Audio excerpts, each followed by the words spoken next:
Tell me when you see my screen. Seeing it. Yeah. Okay. Let me see if I can more.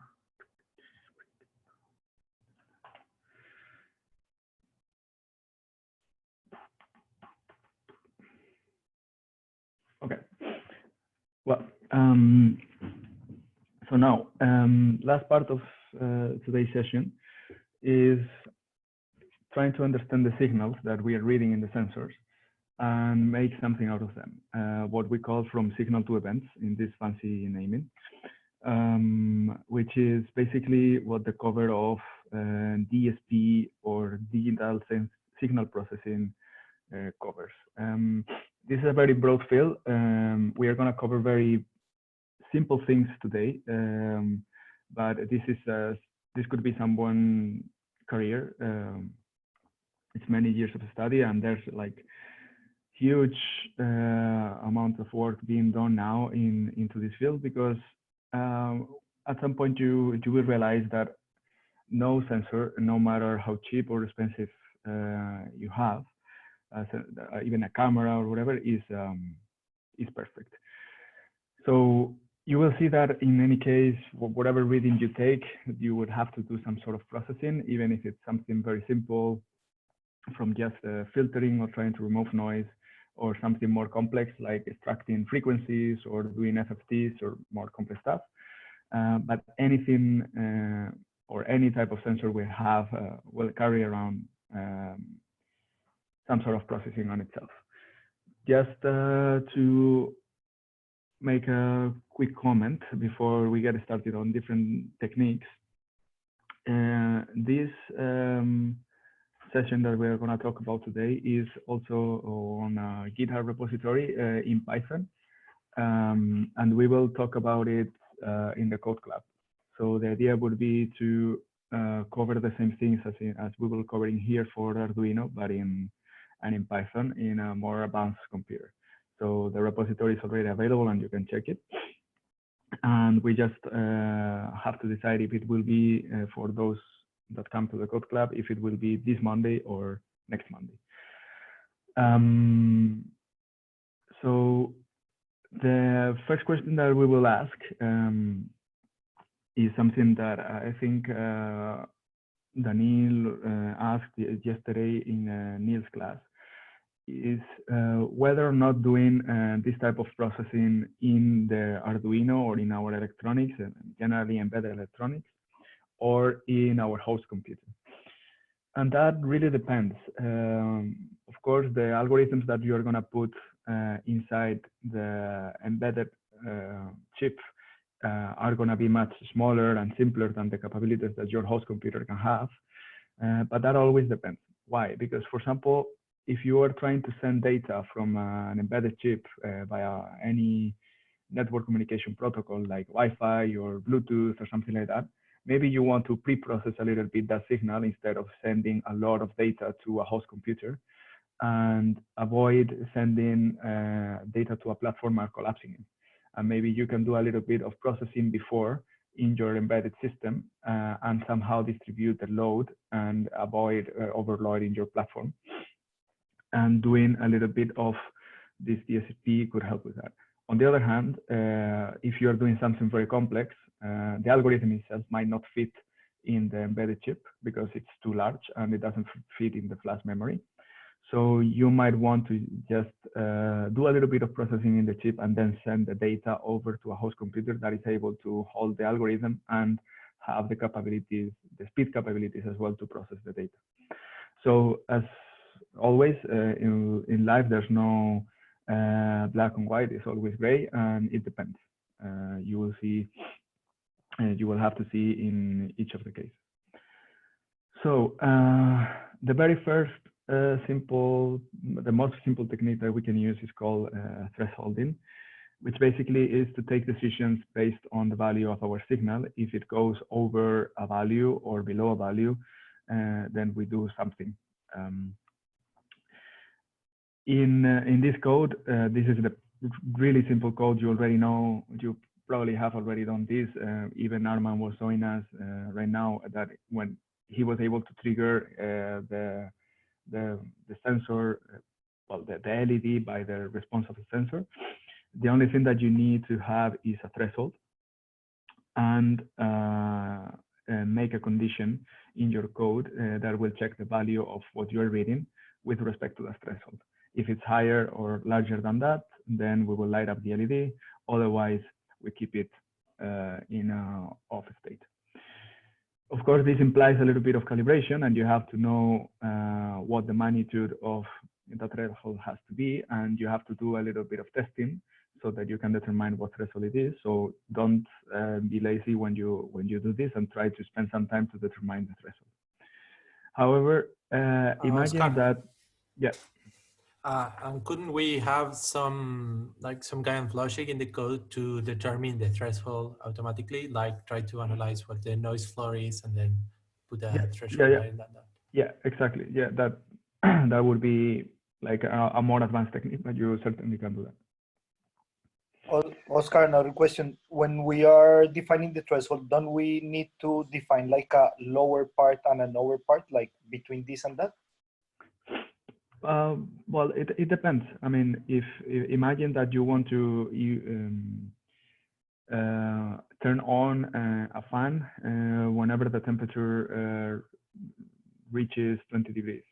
So for that, you only need a single threshold. For example, just 20, and whenever you go over 20, then you will turn on the fan.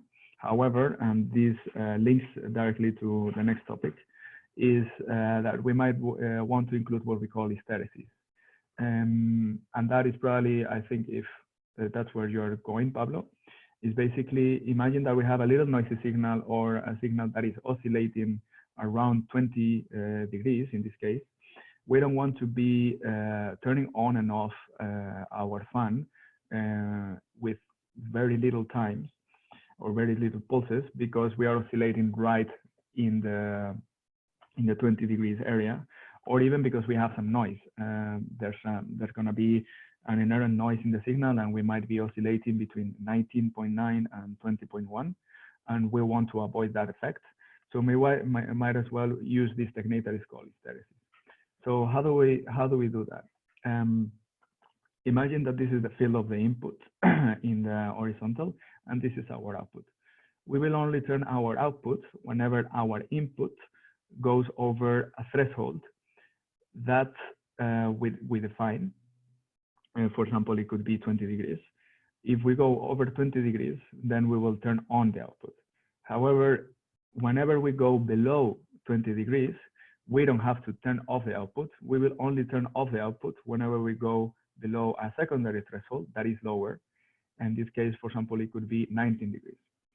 In that case, what we will do is that if we're oscillating around the area of turning on, we won't be turning on and off the fan, in this case, with very little pulses.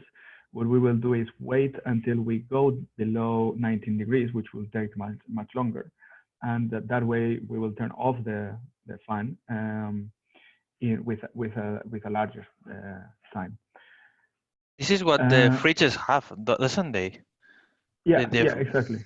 Yeah, it's exactly that. So that the compressor is not working, or even the air conditioning at your place, or any heater, like a resistive heater that powers, that heats up air in your room, or radiators, is everything the same. Anything that has to deal with temperature mainly, and that is going to control power with it, it will have this type of hysteresis implemented. So this is a very simple hysteresis. You could have much more complex hysteresis that are not in the shape. But for now, we will stick with it.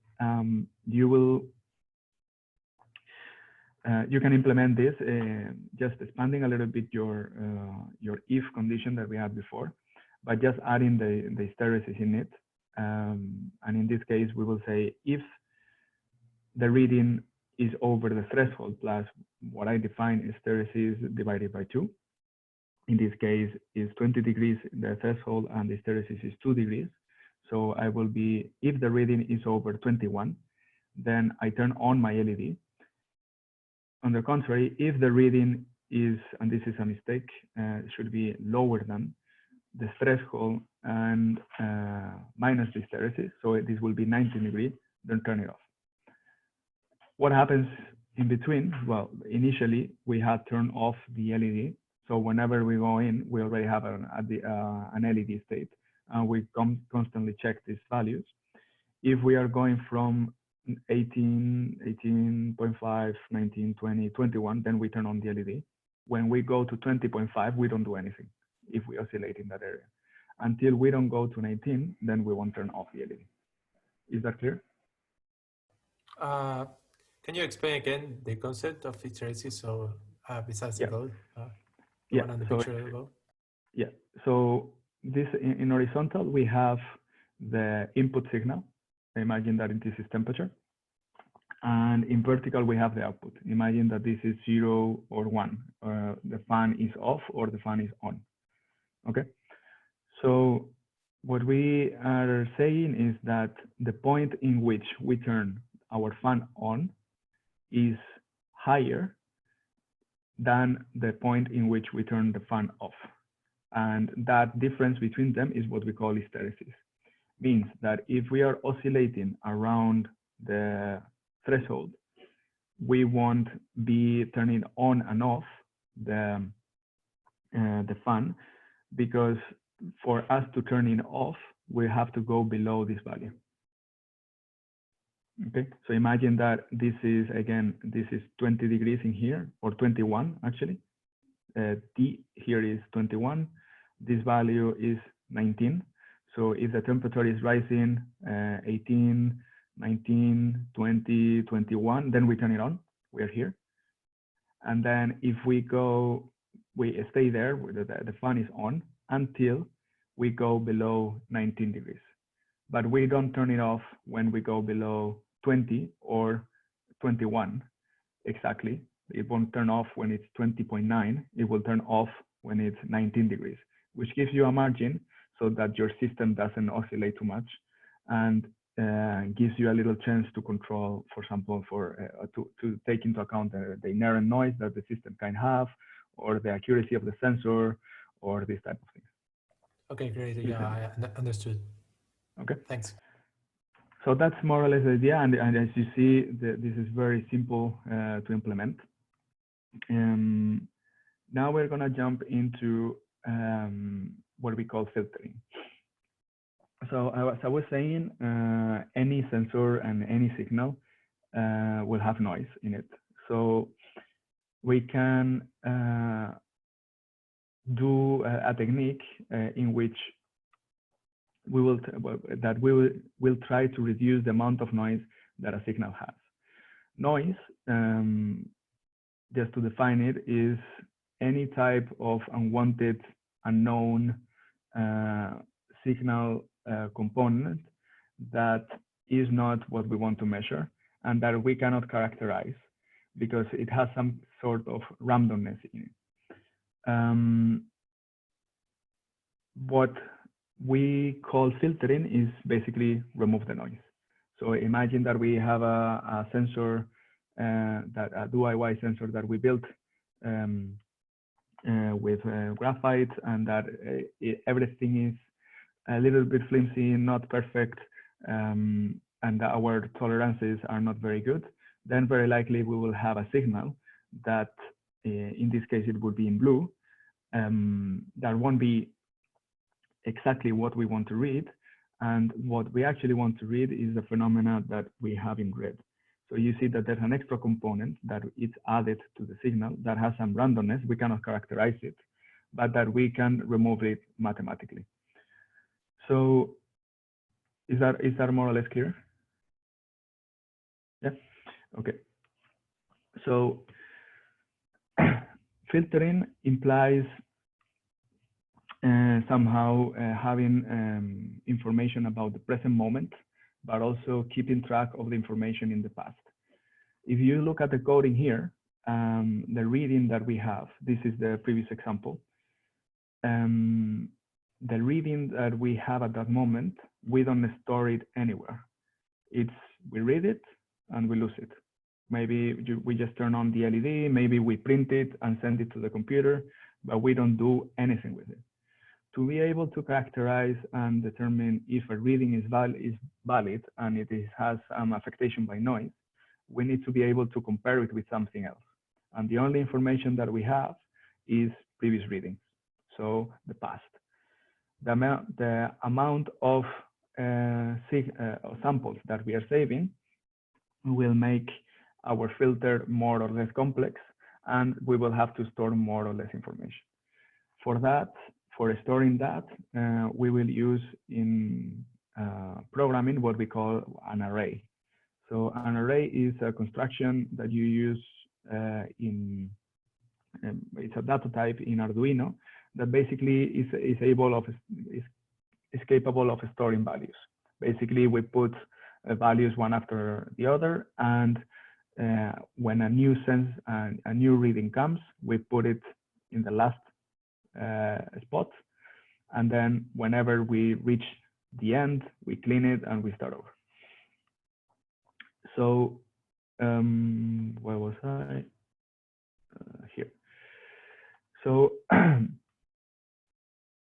to be able to do smoothing, basically we have to be able to do some sort of mathematical operation, either comparing or doing multiplications, divisions, something, with the signal that we have at the moment and the signals that we have already stored in our array.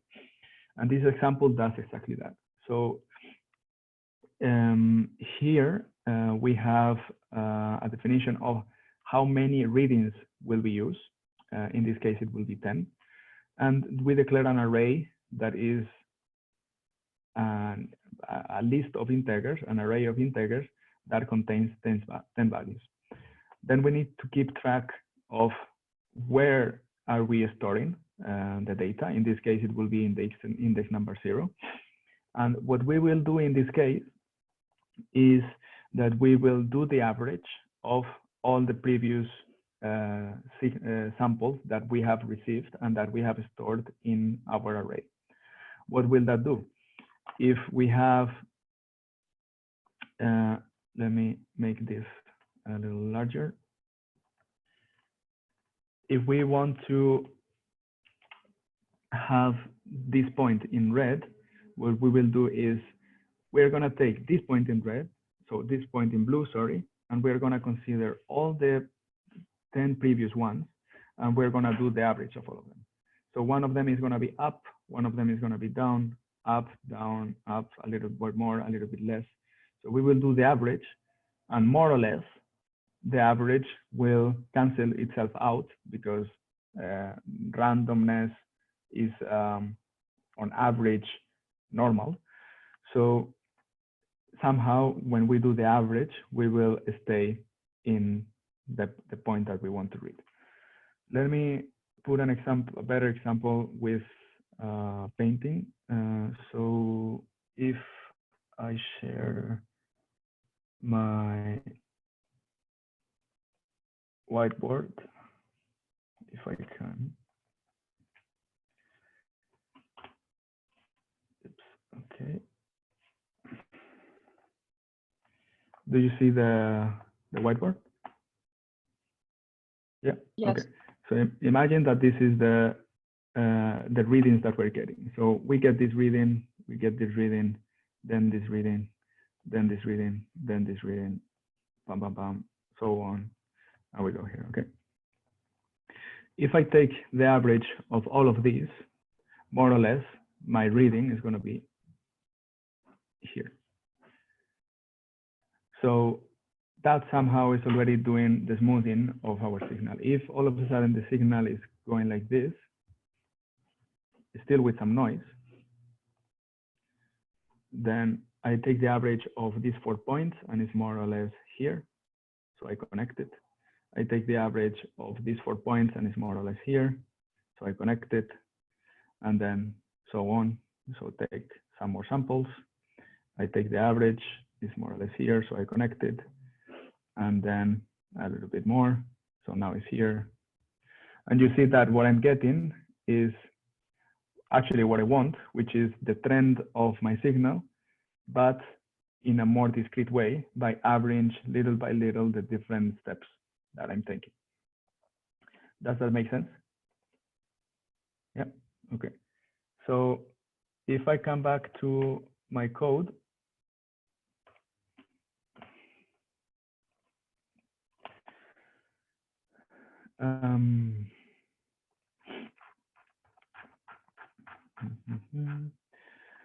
what I'm doing here, well, this is not me doing it, this is an example from Arduino, is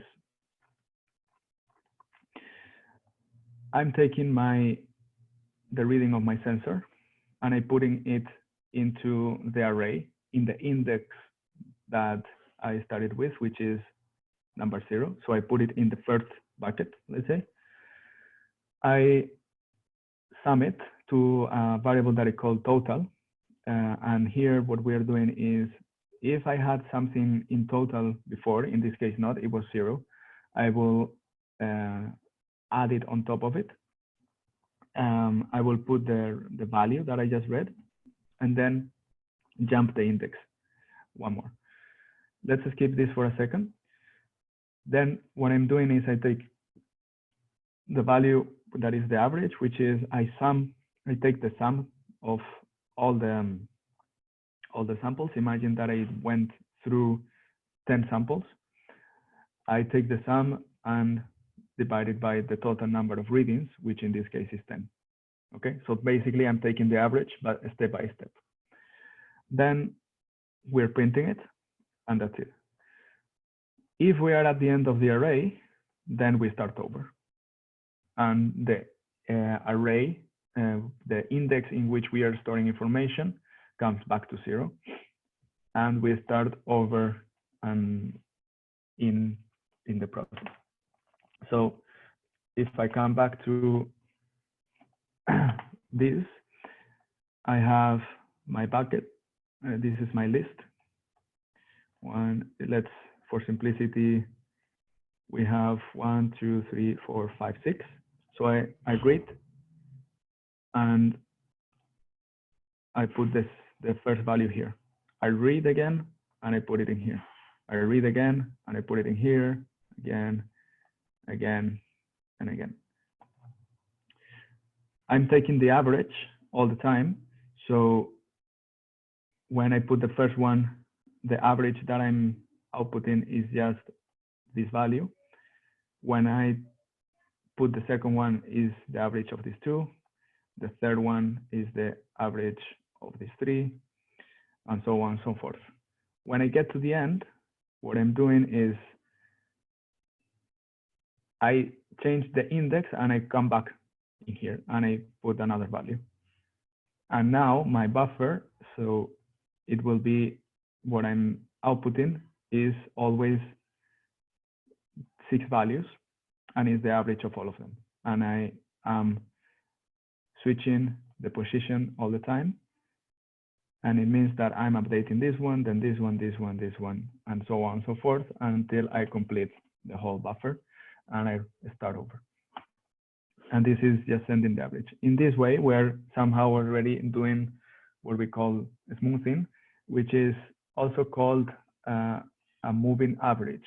So basically, we could imagine that there's a window in our samples that is moving to the side. And in this window, we take the average of all the samples. So we take average, and then we output it. So we take this one, this one, this one, this one, this one. We take the average, more or less there, and then I move the window one step, and then my window will be here. And I take the average again, and I take the average. This technique is called, you will find it called rolling average, moving window, rolling window. This is, all of these things refer to the same. The size of the window will determine how much you are smoothing or not. If I have a signal, for example, that is this signal, a sine function, and I take a small window like this, then the average is going to be here, and then the next one is going to be here, and more or less this reflects, if the size of the window is small enough, it will somehow match what we actually want. But if we take a value that is too large for the window because we go too hard with it and we want to really smooth the signal, then for example, I could consider that my window function is this, then my average is here. So I will be basically canceling out my signal, and you will see that the more that you increase the size of the window, the more the signal will be smoothened, but also the more information you lose. And that is very important in DSP, because at some point you will start reducing the amount of information that is valuable from your signal on top of the noise. So you are losing actual information from the events. And at the end, your signal, instead of being like that, is a little bit like this, or it can be somewhere like this, a little bit larger, or it can be just a flat line. Okay. Óscar, can I do the average also declared in time, like in delay or milliseconds instead of lists, like the average of each second? Sorry, I don't get the question. Like, for example, I wanted to tell me the average of each second of the information the sensor gets each second. Yeah, I think you changed the delay at the end of the loop. Yeah, exactly. So let me where did this go? Do you see my screen now, or what do you see? The paintings. Yeah, whiteboard. Okay. So where is it? I lost it. Here. Okay.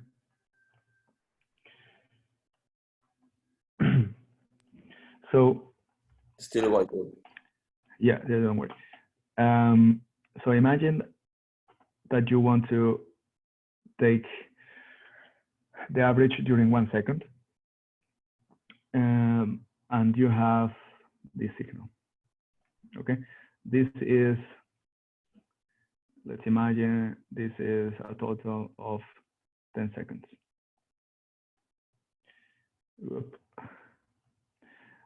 So it's important to make a distinction between the sampling of the signal, so how fast you are taking measurements. In this case, you can be, let me just 1 second, do not disturb. Okay. So how fast you are taking samples, it could be that you are taking one sample here, another here, so on and so forth. Or you could take one sample here, then one sample here, then one sample here, then one sample here. And that is determined by the delay, let's say, that you put at the end of your function. If you see in the documentation, just for me not to switch again the screen, there's a delay at the end of the loop that basically says wait until you take the next sample. However, that doesn't mean that you are making the average of 1 second. It means that you are making the average here. You are taking one value here, one value here, and one value here. And then you're going to take all three. That is the average of 3 seconds in this case, or 2 seconds. And you will do the average of that. So you are actually making the average of 2 seconds. If you want to make the average of 1 second, what you have to do is adapt the size of your window. In this case, imagine that we start from here. And you say, I want to take the average of 1 second. And I'm going to say, I'm going to take 10 samples. So I'm going to take one sample every 10th of a second. So this is 1 divided by 10. And that is going to be my delay. And then I'm going to say my window has a size of 10. And that way, 10 times 1 divided by 10 is 1. So that I have a window of 1 second, and I'm making the average of 10 samples during 1 second. If you increase the number of samples and you want to keep the same amount of data, so the same sampling on average, then you have to reduce the delay between the samples so that you take data faster. Of course, this is always a trade-off, and this is also something important to take into account. So imagine that you want to sample this signal, and you know that this signal is a sine function. So you know that what you're sampling is sound, for example. Sound is always a sine function. The difference between the pitch of the sound, so how groovy it sounds or how highly pitched it sounds, is actually the frequency of it. So if it's like something like this, or if it's something like this, okay? So if you know that you're gonna sample sound, here what you can do is, okay, I know more or less, if I know the frequency that I am targeting, I could just sample here. I could just sample here, sample here, sample here, sample here.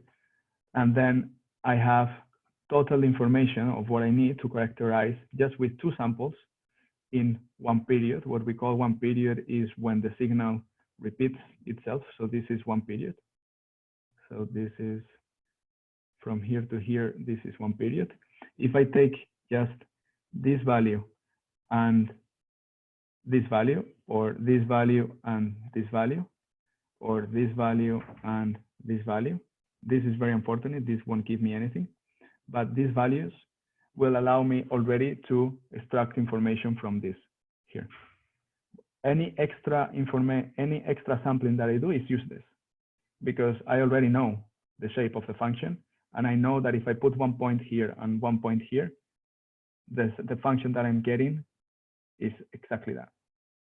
If I do less, then what I could get, instead, I just do 1 sample, format red. If I just take this sample, then I don't know if my signal is like this, if my signal is like this, if my signal is like this. But this is something that if you want to read about, and I don't want to go too deep into that concept, is called the Nyquist theorem, which is basically the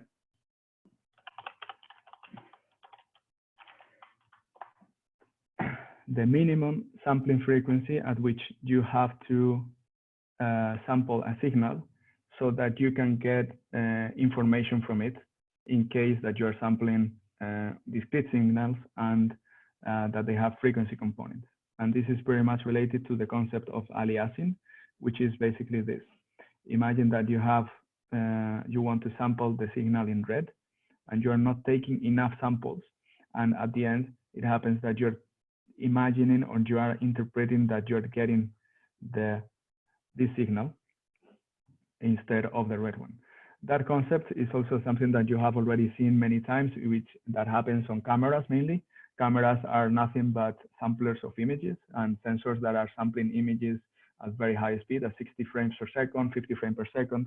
And if sometimes you, for example, have a camera that is synchronized with the speed of rotation of, for example, a helicopter or the wheels of a car or something like that, you will think that the wheels or the helicopter, the blades are static when they are not. It's because you are always taking samples in the exact same point, and you are seeing what we call visual aliasing, which is basically you are seeing these points here. So for you, it looks that it's static, but your actual signal is an oscillation behind it. Okay. So long story short, when you consider sampling, there's 2 very important things to take into account. One is your sampling frequency and the frequency of your signal. If you have a signal that doesn't oscillate, don't worry too much. Consider a sampling frequency that suits you and that allows you to take the average or the smoothing that actually cleans the signal or the noise. Is that more or less clear? Yes. Okay. Thank you. Okay. So now let's talk a little bit about gradients. So imagine that we want to do or take action whenever something happens, whenever something changes. You don't want to look for the static value of temperature, but you want to look for when the temperature changes too much. For example, you see that there could be some system that gets destabilized because there's a shock in temperature, because there's a shock in pressure. You could break glass if there's too much differential temperature, things like this. Okay, so you want somehow to analyze the the difference in a signal. You're still seeing my screen or my drawing pad? Your screen. Okay, okay, thank you. So how can we take what we call the gradient or the derivative? So imagine that we make a zoom into our signal and we take two samples. We are in this point, in point B. We store the value of A in our array or in another variable. The gradient is the difference of those two values. So B minus A, the reading in B minus the reading in A, divided by the change in time. In this case, if we're sampling at 1 second, it will be 1 second. If we have 21 in here and we have 20 in here, then the derivative or the gradient is 1 degree per second. As simple as that. You see degrees or gradient in every day in your life. You know the concept of speed, kilometers per hour, acceleration in meters per square second, and you know already you already know this. The only difference here is that we are putting a mathematical perspective into it. So let's have a look at how we will do that into the code and relate it, for example, with a threshold, and do something whenever the change of our signal is too large. So we will define two readings. In this case, we won't need an array in this case, although we could do it with an array. And we will take the reading, the current reading that we have, and a previous reading.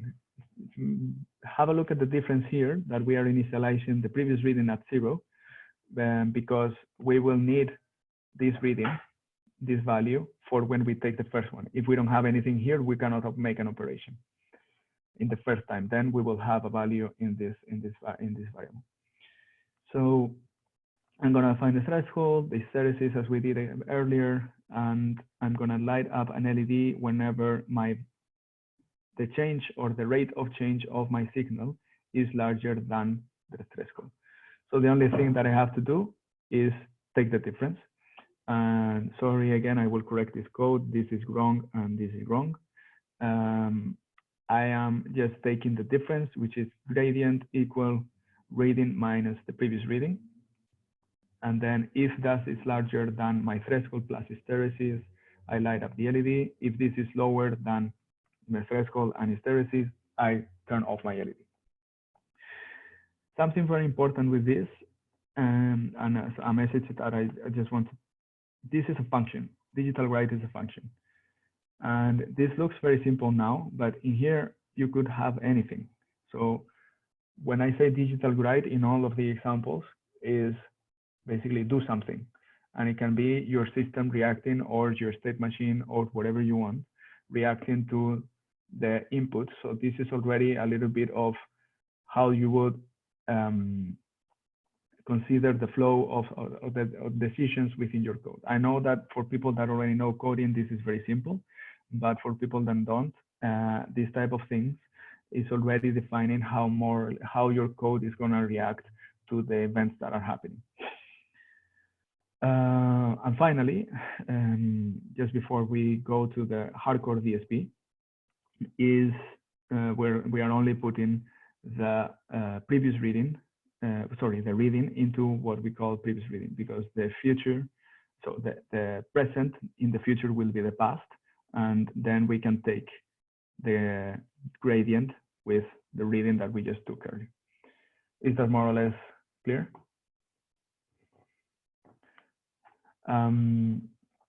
So let's have a look in here. Okay.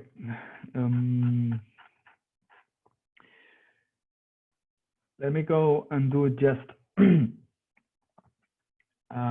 one little bit of what we call convolution. This is going to be very interesting, and I call this a little bit more hardcore DSP because it's not basic stuff. But if we start learning a little bit about this, and we will learn about this in the code club, then we will be able to do or have the basis to do things as what Victor was showing earlier in the morning. So any algorithm or almost all of the algorithms that use convolutional neural networks, machine learning, deep learning, and this type of things use this same principle. And I'm going to show you how it works with the 1D example. So 1D is this type of signals. And in the code club, we will start seeing how we do this in 2D and in video. So in images and in video, okay? Basically, convolution is going to allow us to do whatever I just said, everything that I just said, sorry, about filtering, about gradients, about thresholds and this type of things. But we can make use of the results that we get from those operations to, for example, detect things, detect patterns, detect peaks, detect edges in images, detect objects, detect wherever there's a face, wherever there's a person, and have more complex analysis than just doing smoothing or gradients in Arduino. So this is your new best friend, and it's called convolution. It sounds very difficult, but I just want you to look at my whiteboard again for a second and tell me when you see it. Yes, we can see it. Okay, so imagine that we have this signal. And we already know that we are sampling with a certain speed. So we are taking this value, this value, this value, this value. And that is our buffer, let's say. This is our array in Arduino. What is convolution? So imagine that we have another signal. In this case, it's going to be a very simple signal that is going to be like this. That is 0, 1, 1, and 0. Okay, so we have one array that is 0, 1, 1, 0. Nothing very complex, right? So what we're going to do is we're going to take this signal and we're going to multiply one by one to the elements of our signal, and we're going to make the sum of that. So what does it result in? So we're going to take this value and multiply it with this value, so that's going to be 0. I'm going to take this value and multiply it by this value, so that's going to be this value here. I'm going to take this value and this value, so here and that. So I have this result. Right? Do we agree? Now, I'm going to make the sum of all this. I'm going to sum all these values. And I'm going to take this value and this value that are not 0. And it will be, and then I'm going to divide it, sorry, by the size of our function. So it's going to be 1 divided by 4 times these values here. So what I have, so it's the sum. So what I have in here is somehow a value that is around there, right? because I'm taking this value, this value, this value, and this value, and I'm making the sum. If I just took these two values, it would be somewhere here. But I'm taking also these ones, and I'm dividing that by 2. Do you see more or less where I'm going with this? Roughly, but the top curve, can it be anything? In this case, does it show like a pulse from the Arduino, or is it something completely different? So that's the whole point of convolution, and this is what we call a kernel. This is the magic of all magics. That's what makes convolution interesting. Since you can make this function anything, at this point, if I make this function just this, so it's 1 and 1, I do this operation and I have the average The of function these two values. with 0 and 1s. Sorry?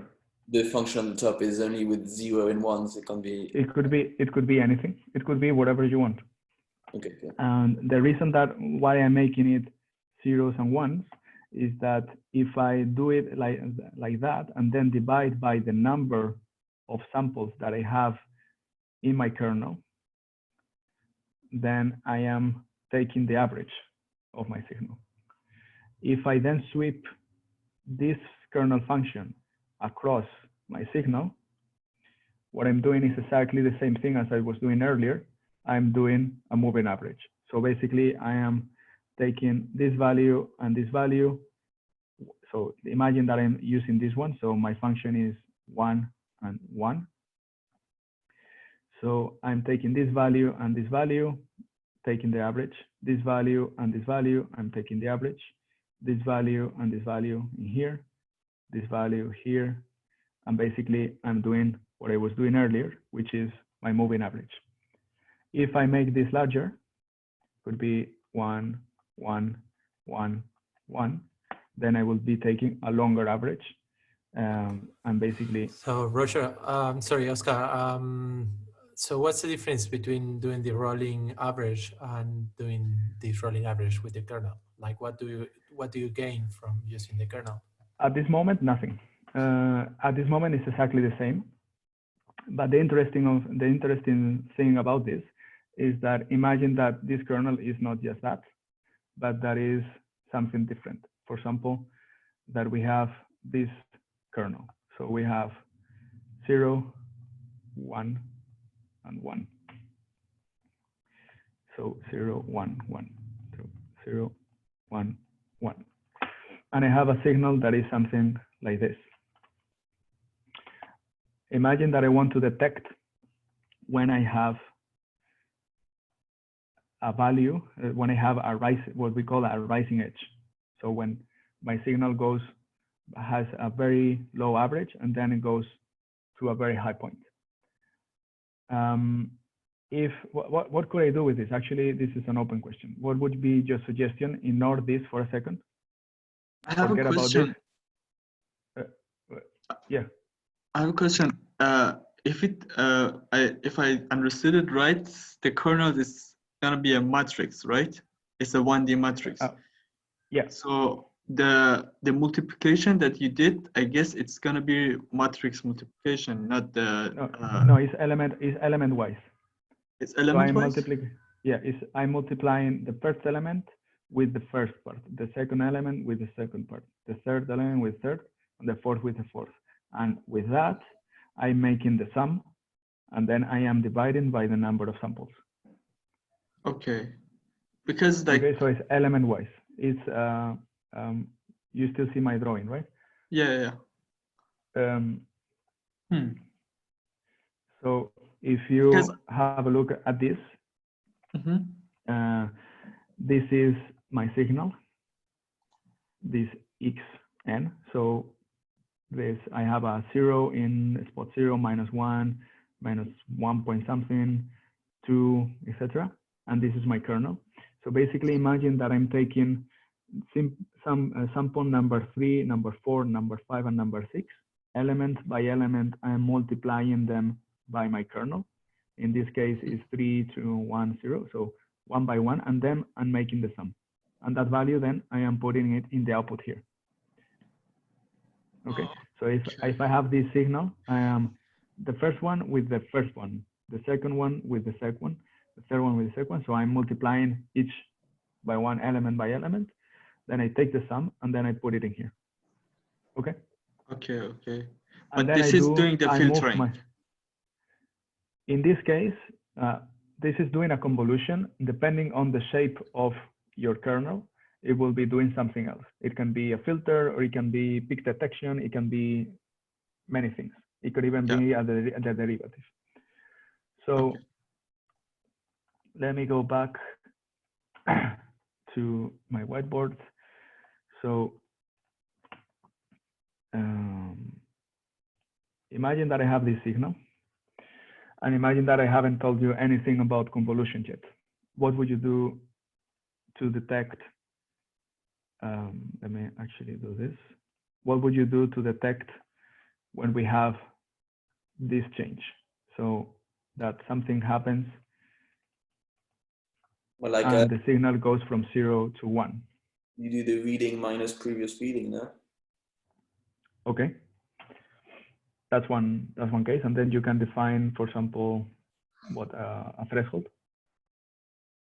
So if I do the reading minus the previous reading, I'm gonna be something like here, here, here, and then I will have a big value, and then I will be 0 again, and then here I will have something like that, and like that, right?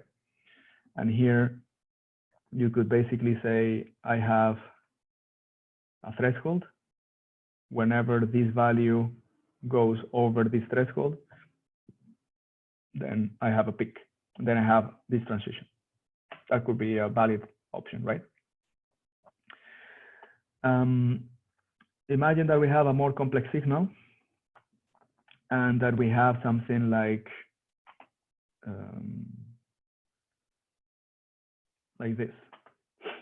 If I do that type of thing,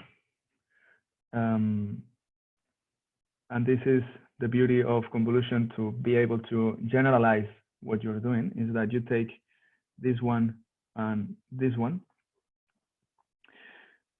or this one and this one, you will be in 0.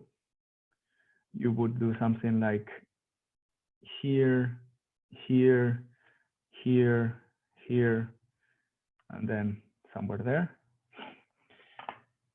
Your threshold, imagine that you calibrate it to something like this.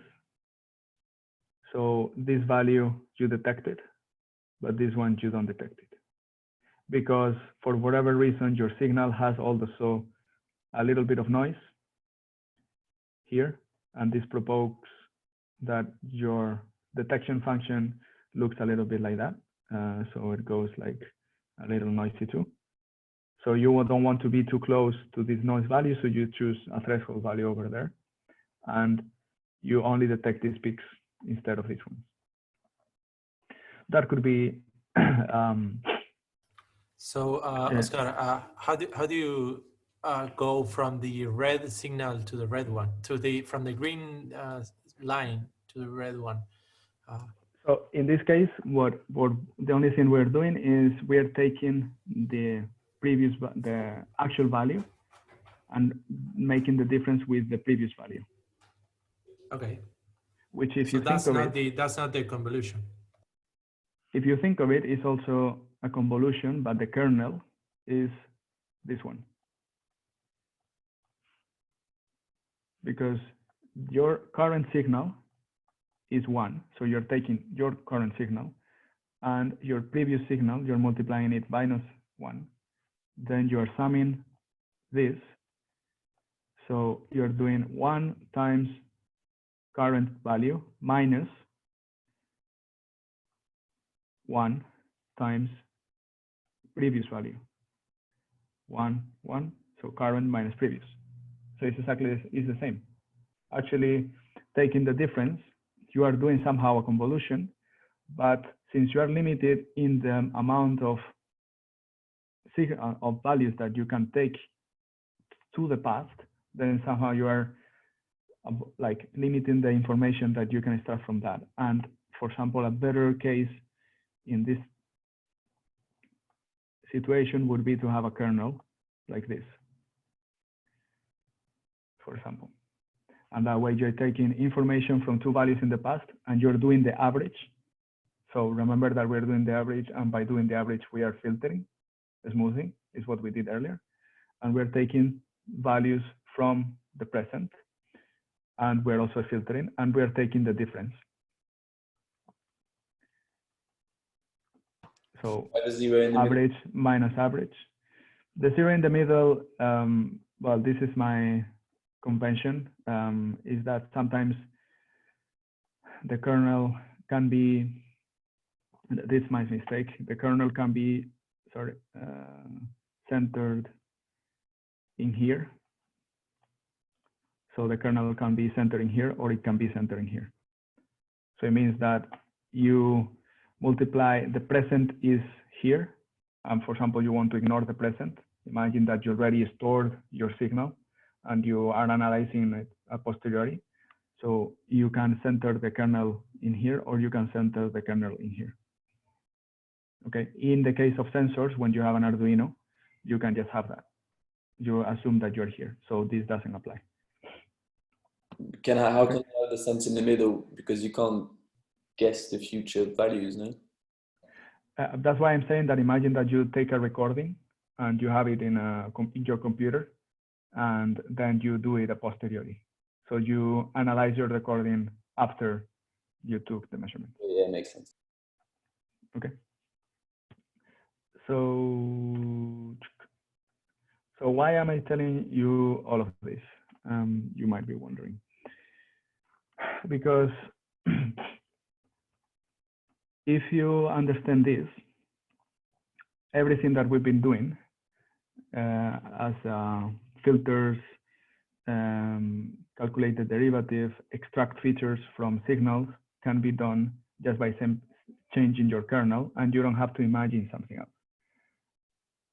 So if you just change the function that you're using for your kernel, then you will be able to do with the same operations, with the same type of function, but with different kernels, you will do different operations. So it means that you can filter your signal, you can calculate the gradient, you can extract whenever there's a rising edge, a falling edge, a peak, and things like this, but you don't have to change the way that your software is written.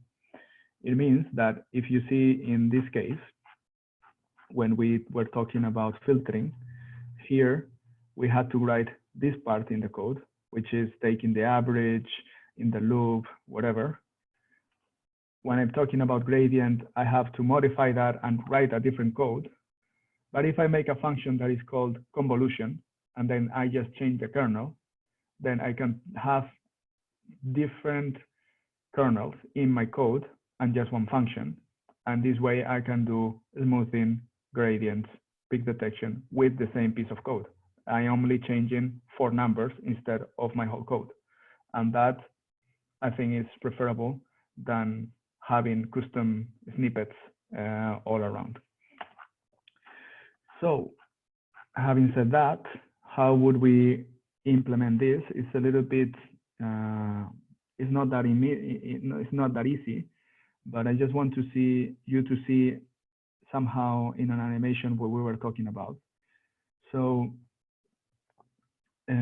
if our value or our signal is in blue and our moving average or our convolution filter or our kernel is in red, and we're sweeping it around across our signal, then we are taking little by little the average. So now the value is 0, 0, 0. We start doing the average and growing. When we overlap both of them, then we have 1, and then it starts decaying. The shape of that will determine if we have a filter, if we have a derivative filter. If we want to, for example, do something a little bit more complex than just an average, well, actually not. Let's first make the average. So imagine that we are storing the values.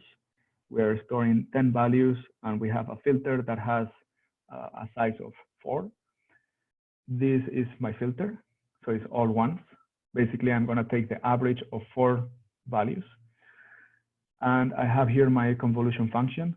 I haven't actually tested that in Arduino. So I've compiled it and it compiles, but you might have to have a look and we have to talk probably. But basically, this function gives me the result of the convolution. So when I read the value, I modify the index as we did earlier.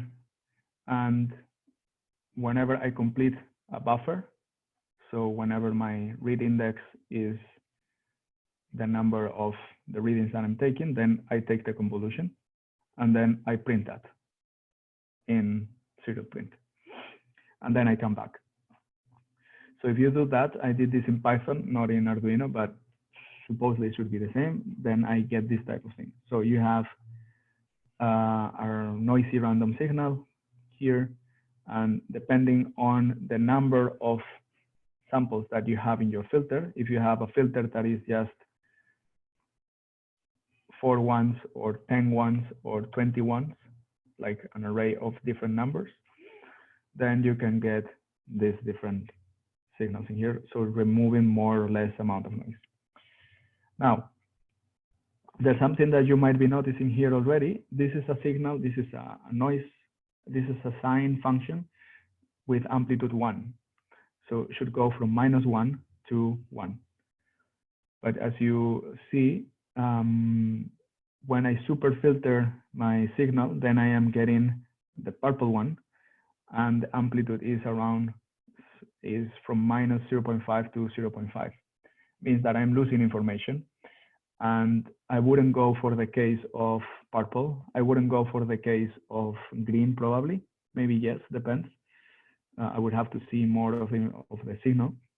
But a good trade-off probably is the red one. I am losing a little bit of information, but I'm not losing half of the information. I'm not in 0.5. And I still, if you have a look at these values, the signal is clean enough already that I don't see all this garbage around it. Okay. If you, what is exponential smoothing? It's a very fancy way of just changing the kernel in your convolution. Instead of having all ones, you have something that decreases from the present to the past, from 1 to 0 in an exponential fashion. So it goes, at the beginning, you decrease a lot, and then you decrease a little bit less, and then a little bit less. You could do that in a mathematical function, or you can make it up as I just did, from 0 to 0.2, 0.5, and 1. And the purpose of this is that somehow you don't want to give the same weight or the same importance to samples that you took long time ago, for example, 4 seconds ago, to the present. In this case, we would be giving the same importance, and this doesn't really make sense. This would be 0.1, for example, because otherwise we are avoiding it.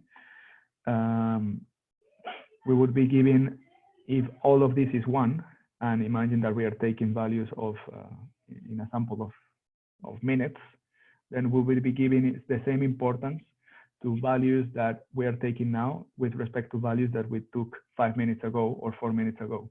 And probably you don't want that because your system can be affected, and it's a critical system that needs some sort of reactivity, and there's some safety, some sort of safety attached to it. So if the life of a person or something like that depends on the size or their activity or your code, then you have to be a little bit careful with how much you smooth your signal, and probably you want to apply this type of signal, apply to this type of smoothing. The more extreme this decay is what we call the alpha factor, which is from 0 to 1. And if you use this formula, you will get somehow close to these values. The larger alpha is, means the more it will decrease, the less it will decrease, sorry. So it will be similar to an average. The lower alpha is, it will be like a function that decreases very fast. So this is 1, and this will be 0.1, 0.01, and 0.0001, something like that. And you see the effect here. So the function, the original function is in blue, and then little by little we decrease the value of alpha, and with that we increase the smoothing, and we go more or less closer to a rolling average somehow with a lot of samples in our window. Does that make sense, more or less? I know this is a lot of information. I'm trying to make it verbally explicit somehow, but then if you want to implement these type of things because you have sensors in your system, you have to review the documentation and go through the code and understand, try to understand it.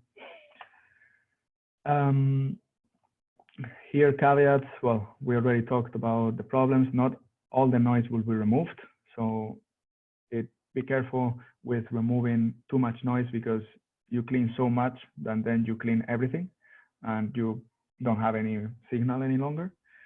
Some filters can introduce what we call phasing, which is basically now the peak is in here, but then my peak is in here. So then I don't have the peak on in this moment of time. I have it in this moment of time, and that is not good probably, because if you want to know when this value went through 0, it didn't go through 0 in this moment.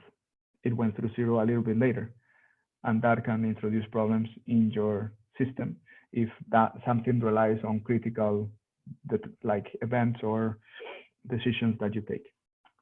So this amount of time here is determined by how much you're filtering, and a technique that you could use is either you know how much this time is, so you a posteriori, so after you do the recording, you subtract it, or you apply what we call two-way filtering, which is you filter the signal first to the right, and then you filter it to the left. And that way you will move the signal to the right first and then to the left. If you want to read more about it, there's details here in the documentation. I don't want to, it's already quite late, so I don't want to go too detailed into that, but feel free to ask me or go into the documentation. And last example, imagine that we want to detect, we have an electrocardiogram, someone live is depending on you, and that you have to detect where the peaks of the electrocardiogram are, and from that infer the pulse or the heart rate of one person, and determine if they have some sort of arrhythmic problem, or if they need like a step maker or this type of things. So if we have a filter that looks like sharing,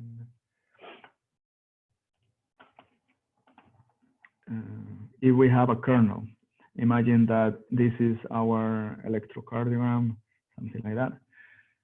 If we have a kernel that looks something like this, so this is 1, this is 0, and this is 0, and I go sweeping my signal from left to right, and I have my results in green, I will have something like this. So here I have 0. Here I'm multiplying 0 times 0, 1 times this value, and 0 times probably this value of this value. Let's assume that we have the width of this kernel is the same as the width of here, and then we will generalize. But let's assume that that's the case. So then we will go and have this value again. And then I will have 0 here. Then I will have this value negative And then I will have, so this is one. Yeah, so basically I would have my signal. If I have, for example, something wider,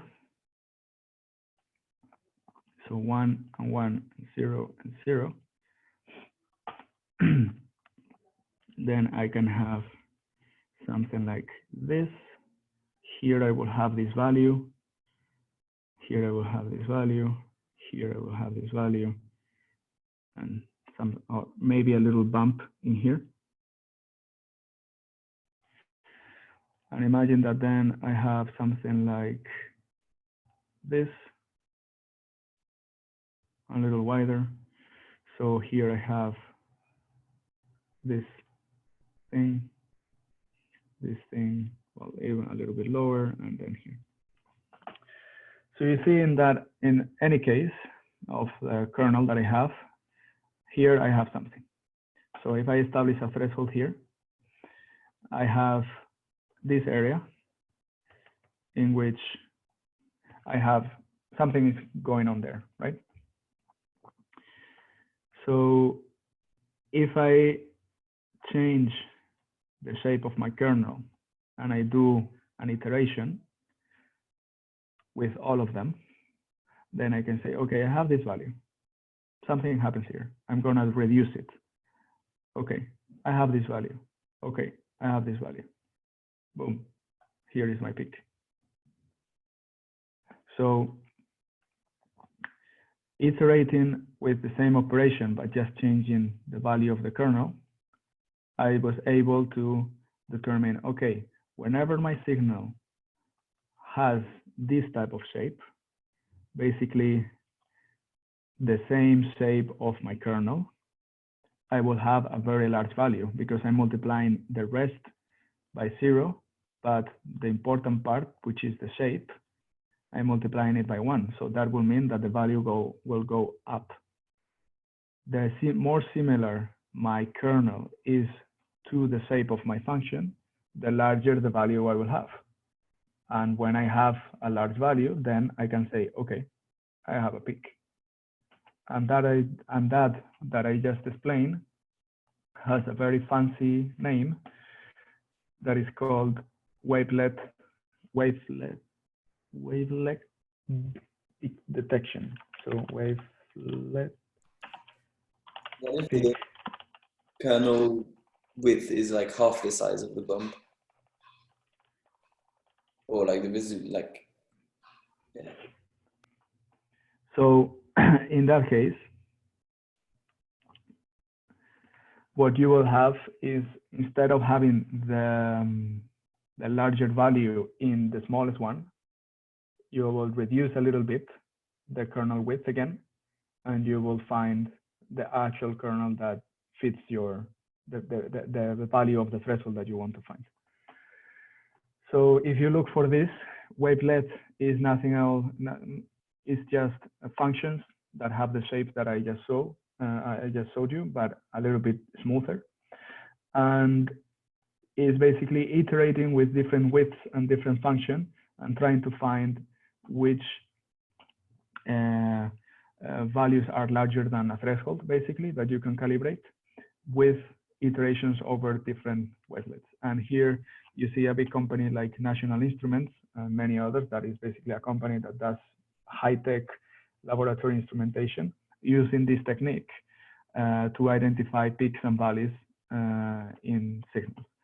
And basically here, this is the function that we were saying. So this is our kernel.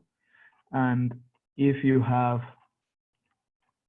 different values, so you see that here they are decreasing the,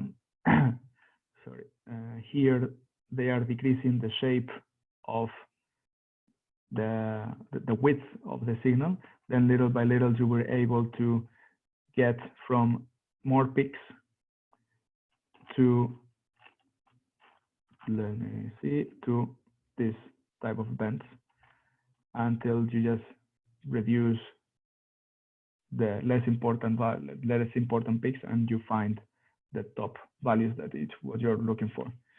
And when you have a signal like this, this is basically more or less what you have here somehow, with some noise, some peaks that you don't care about, some negative values that you don't, well, you want to detect as well, because that's related to changes in pressure in the bloodstream somehow. So here you want to detect this point, and you are ignoring all the rest. And you are doing that with the same principle, but using the same signal, the same function, but with this kernel instead of just once or just an exponential and nothing. So that's it on my side. I just want to highlight a little bit the importance of this, because when you do, and we will see this on Monday. Let's actually go here. This can be something that we do on Monday, and I will let you decide. But when you have images, what you are doing is, let's see when this opens.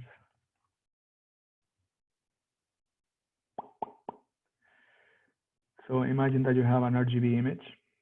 You can decompose that, of course, into red, green, and blue channels. Each of those are matrices that have color values from 0 to 255, depending on the image. Like the size of the pixel will be determined by the image resolution, and the amount of numbers here will be the color map or the bit resolution of your, or the color resolution of your image. If you put this, if you take it and instead of making it with a single 1D kernel, you do that with a 2D kernel, like for example this one, which is ones on one side, 0 in the middle, and -1 on the other, then you will be able to detect, for example, the outline of these three, and say, I have white values in here, so white is a large value in the image, black values in here is a low value in the image.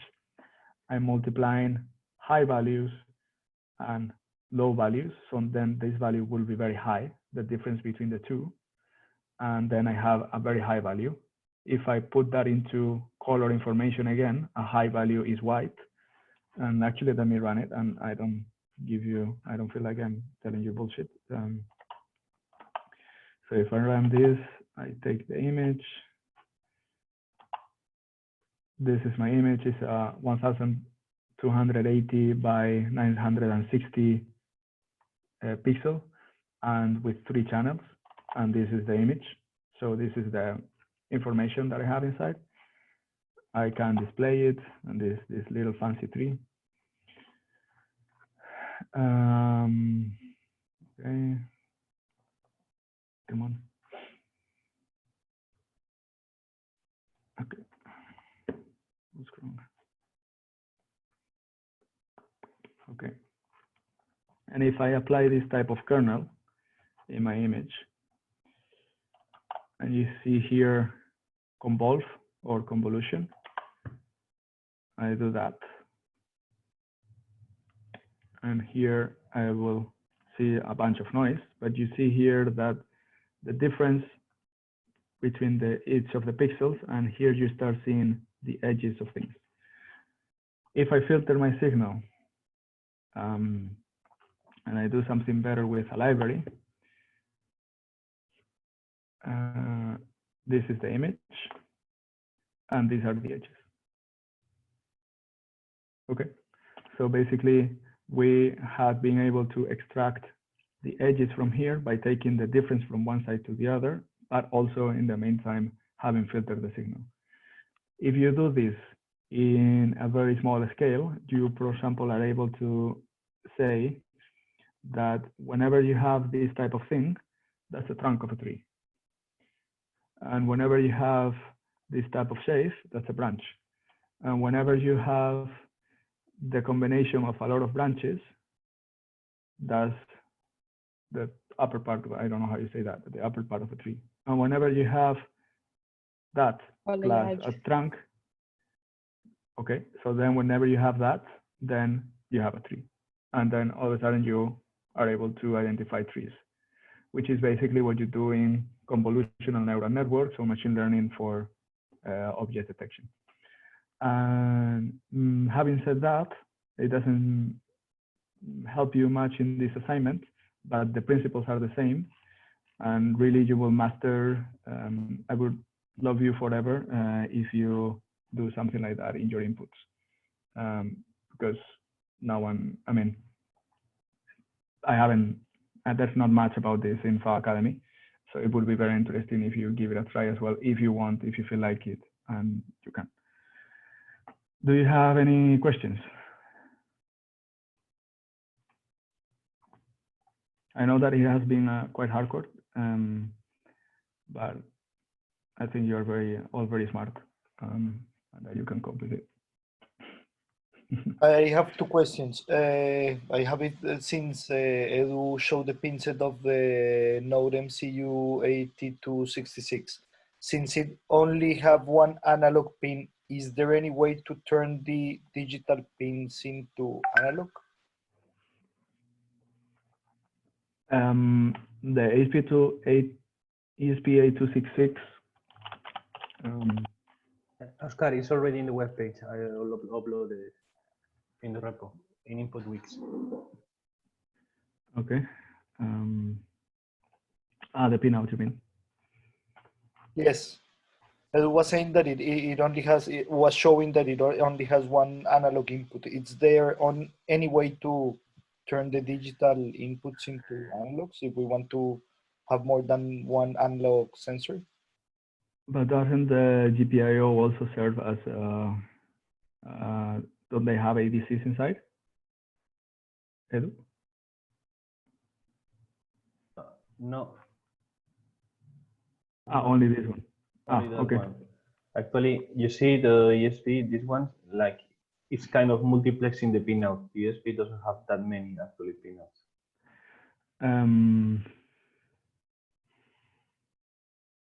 Not that I know of, but I think the best person to ask that is Victor. I don't know, Edu, if you know yourself. No, I haven't tried that much with that microprocessor. No, but I can't answer that question at the moment, Pablo, but we can probably ask Victor and he can maybe give us a hand. Okay, thank you. Yeah, I was trying to Google it, and it seems that not by code, at least, maybe with another hardware or something. Mm-hmm. Well, you will need to maybe have... you can make an issue with that. So if you answer it, you answer it for all the class. Maybe you can use the voltage divider. So you kind of reading two digital pins. So you are like sending a signal from one and reading from the other. So you kind of making the analog pin. And I guess another thing we could do is get ADC component, like a breakout board or something. Exactly. Just So connect you could, that to the digital. yeah, an external ADC. I have a question. So could we use this kernel and the convolutional algorithm you should show us for stuff like, for example, I was thinking the other day how I could do to have like whistle detection and detect which frequency you're whistling in. So detect like the notes of whistling. Could you actually do that with the convolution? Yeah, exactly. Actually, so if you think that's a little bit complex, but I will never discourage you from trying. Sorry, I don't know who has a bag of chips or something, but it's very noisy. That was me, sorry. Okay. So yeah, you can do that. And actually, let me, Because I also you know asked, there's like FFT, right? Like that yeah, can also be and used for that. since you asked, let's have a look at that in a second. So imagine that you have this signal, okay, our sine function. That is what we call the time domain. I'm not seeing anything. Yeah, I on don't the think I'm whiteboard. showing the right whiteboard. Your screens are resumed, sir. Okay, sorry. Ah, there you go. Okay, so that is my sine function, and is what we call, it's in the time domain. Okay.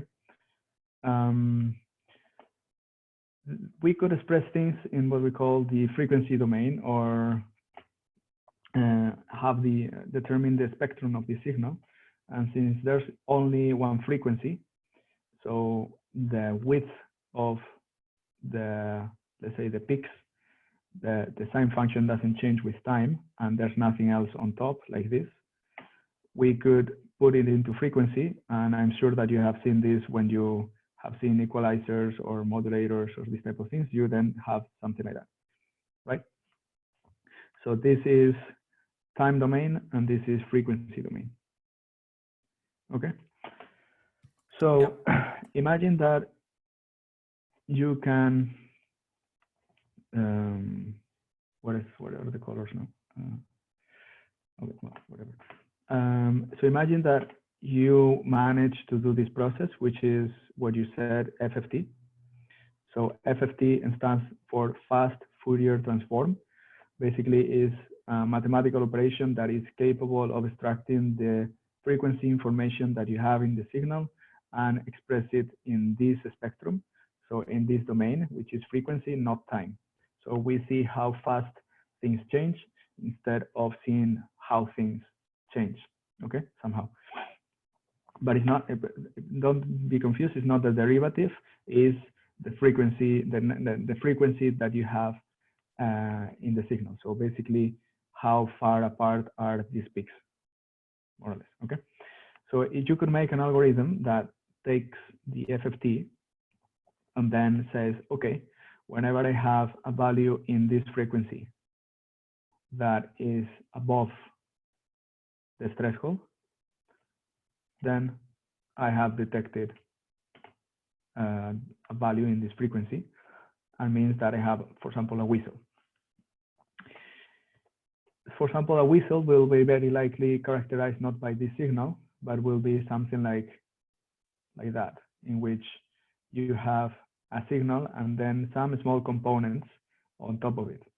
If you analyze your voice, or you have seen on a spectrum of a sound spectrum, you will see that the spectrum is not totally clean. It means that it has some extra components, and that is basically you have what, like exactly. Harmonics, right? Exactly. So if you make an algorithm that does the FFT and then takes 1, 2, and 3 and says, okay, whenever each of them is above a threshold, then I have a whistle. And somehow I am characterizing my signal and taking that information from the spectrum side. Now, doing a spectrum analysis is quite complex. And here, what you could imagine is that you are taking, for example, let me think about this.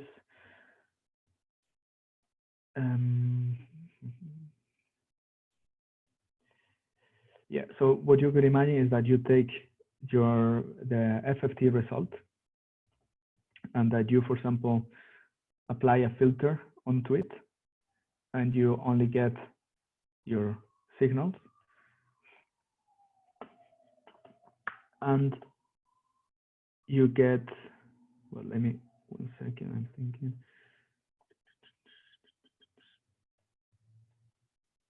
Yeah, okay, now I get it.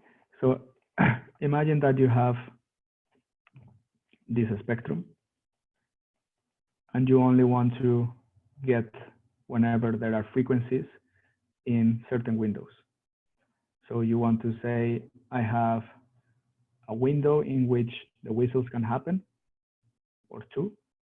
And this is the frequency at which it happens, and this is another frequency at which it happens. And around there, I can oscillate. Basically, I want to remove the rest of the information. Whenever I have values in here or in here, then I say I have a whistle. But for that, I have to remove the information in the rest of the spectrum so that I have a clean function. And I started from a function that looks like that, right? So you would use a bandpass filter for that, right? Exactly, that's what I'm getting. So in here, you have this information. Then you go here, you have done your FFT, and here you have like a band pass filter. And then you, for example, could come back in a bandpass filter, and you have this first component here, and then the second component here, okay? This process is magically called inverse FFT, which is FFT, but the other way around. So instead of going from time to frequency, we're going from frequency to time. And this operation that we did here is a filter in the frequency domain. But magically, all this could be done with, instead of an FFT and inverse FFT, and in the middle, a filter, all this could be done with convolution, just a single operation of convolution. How can you do that? Well, the first, you have to determine what is the filter, how is your kernel going to look like, so that you are able to do all of this with a single operation by convolution. And that is possible. This would be a convolution with a bandpass filter. And imagine that you have this signal and things on top of it. So you have this signal, and at some point, this signal changes into a whistle. This is a whistle, and this is noise. You want to have a signal that looks like that at the end. This is whistle, and this is not whistle.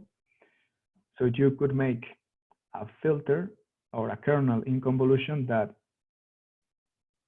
does a sweep in your signal all throughout this, and is able to give you a very large number when you have whistle and a very low number when you don't have whistle, by applying a certain convolution filter that is the characteristic of your whistle. If you think of it, if you have this signal and multiply it by itself, this value times this value is a large value. This value times this value is a large value. So you will get somehow an amplification. And this means that your signal is larger, or this is a big value. If on the contrary, you have this signal and you multiply it by this other signal that are not the same, this value and this value is big. This value and this value is 0. This value and this value is 0 again. So like a phase inversion, right? Yeah, so basically here you have a smaller value than what you have in this case. And that's more or less what you are trying to do here. So you're trying to get the characteristic of this signal, do a convolution with it, so multiply it by itself. And if that value is very large, then you will find that you detected a whistle. Otherwise, there's no whistle. The magic of it, and that's the important point, is to be able to determine the kernel, which is basically, you have to do a little bit of math, but it's certainly possible. Could you have the same kernel and detect different frequencies by detecting how long the kernel applies for? Or do you have to change the kernel itself for different frequencies? Yeah, well, that applies a little bit, but that will depend on your sampling. So if you have a faster or shorter sampling, or you want to detect different signals, then you will have to change your kernel if you want to detect different samples. Otherwise, it will happen like this. So here we are able to detect that we have a high, that we have a whistle, and not here, because the frequency, the difference is the frequency in itself. So we have to modify the kernel. Yes.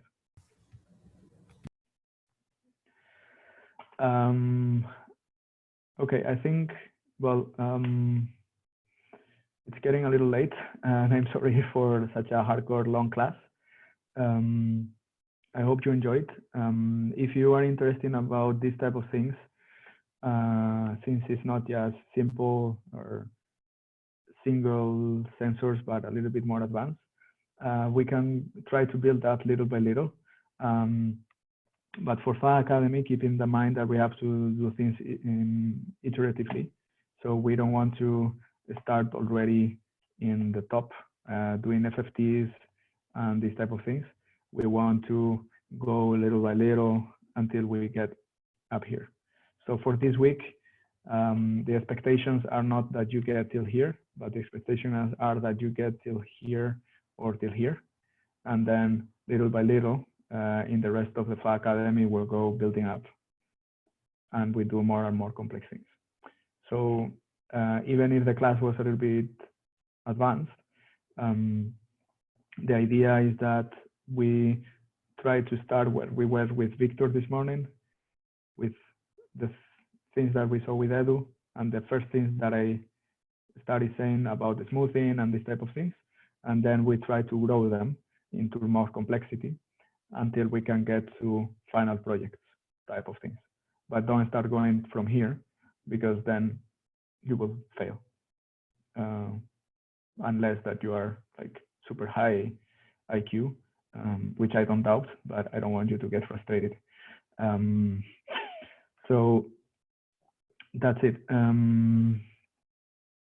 That's my only message. Little by little, don't get overexcited.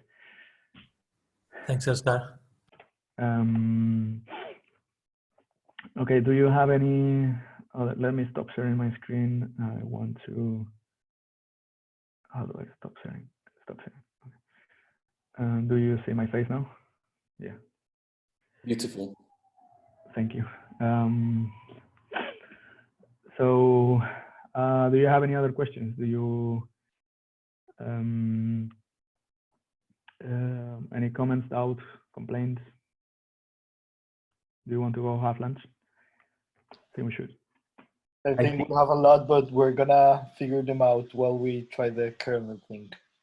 Well, Usually the question in the week.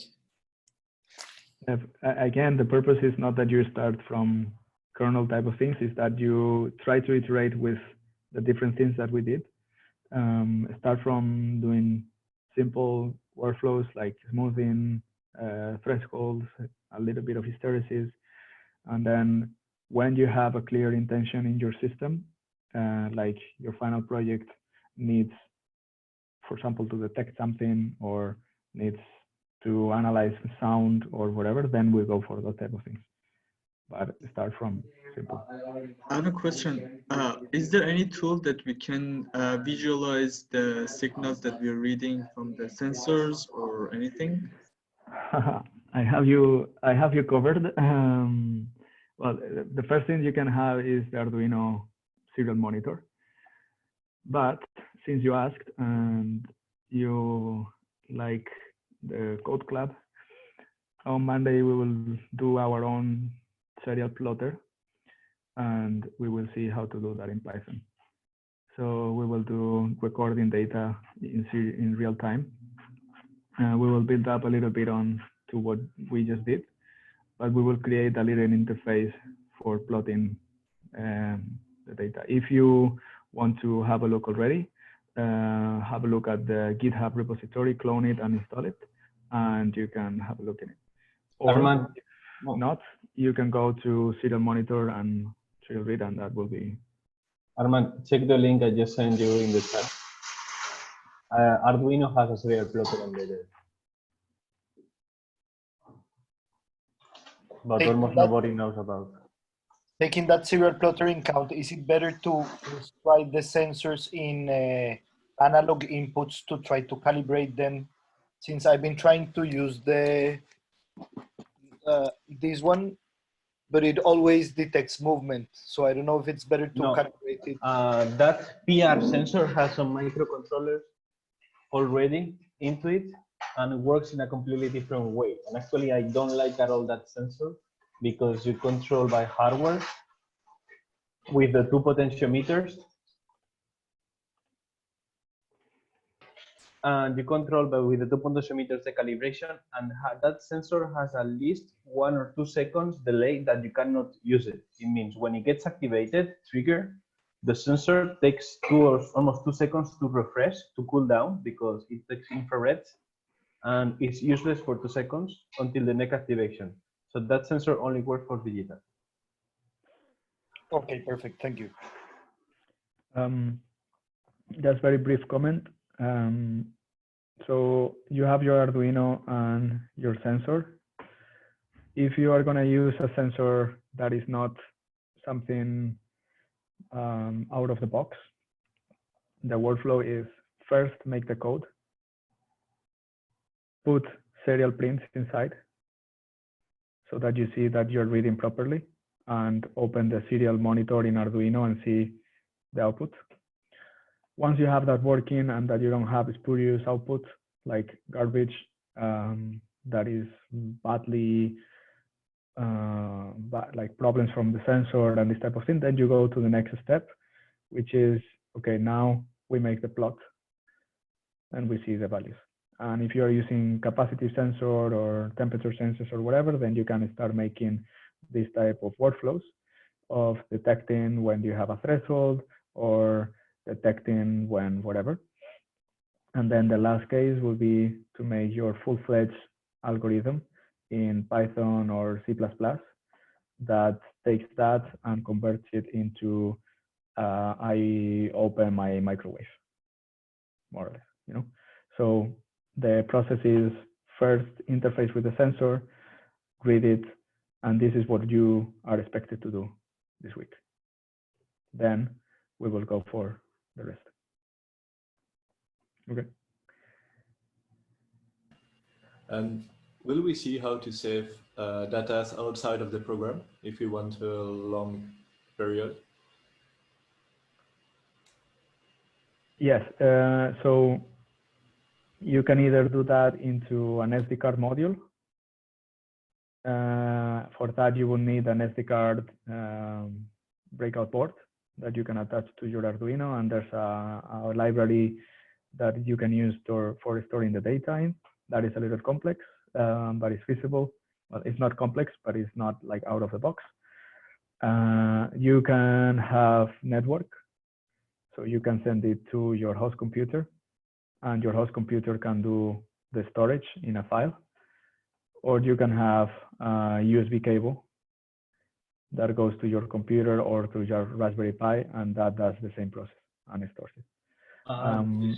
The last one, that if your data is small enough and you don't want to store like huge data of data, you can use the EEPROM of the microcontroller to store it inside.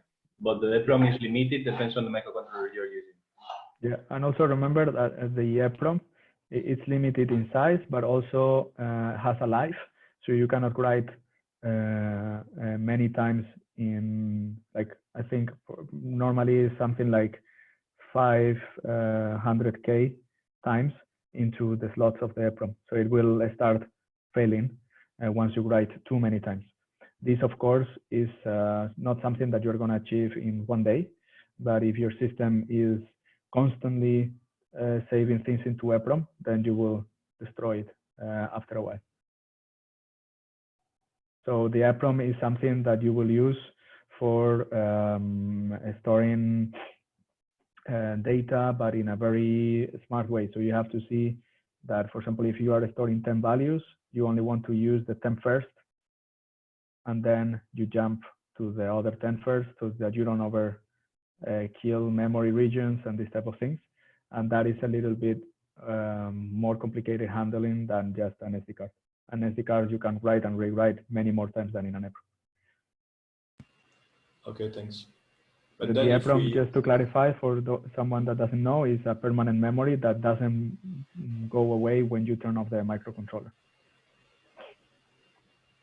and then in our computer, we have to build a database or JSON file or something, where to store the data we collect. Well, you can store it just simply on a TXT file. So you know this command that is called the screen.